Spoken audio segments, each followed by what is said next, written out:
Shri, I'll start with you. With India accounting for over 70% of H-1B visas granted just last year, how do you see this $1 lakh fee per year hitting the Indian IT sector hardest? Could it really force companies like the Infosys or TCS to rethink their US operations entirely?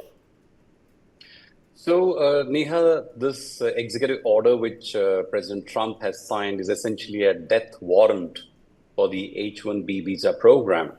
The program was launched effectively from 1990 with the idea of making high quality skilled workers available to American companies. And after 1999, when the Y2K phenomenon happened, the dot-com boom and bust happened, and technology took off, the numbers have steadily grown.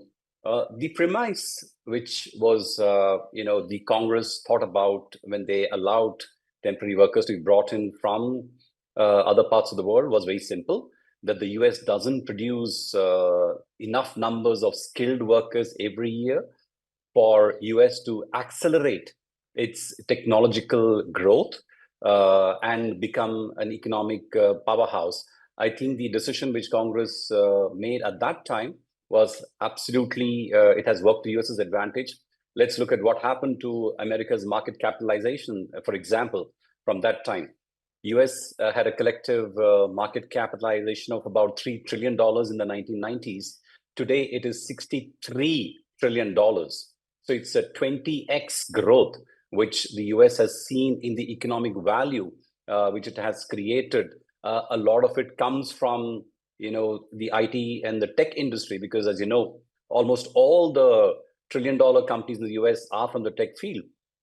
So I don't think the premise which first led to the creation of H-1B visa has changed at all. The US still doesn't produce enough numbers of skilled workers to fill up the jobs that are required in the industry.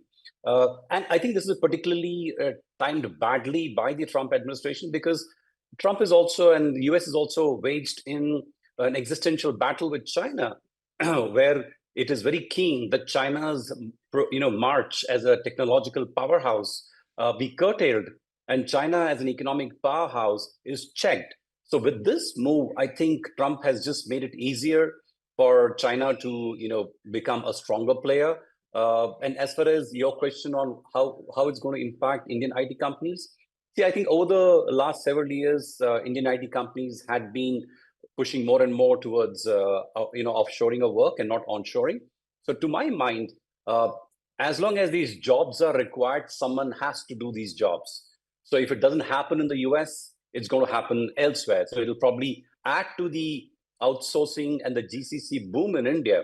So as long as India is able to have a plan to capitalize on the talent which is now going to stay within India, I think this will work to our advantage. But the key is that we need to make sure that we create an environment where all the talented engineers and doctors and anyone else, the researchers who otherwise would have gone to the US, now stay in India, and they are able to create innovative companies, economic wealth, which they have been creating for the US so far.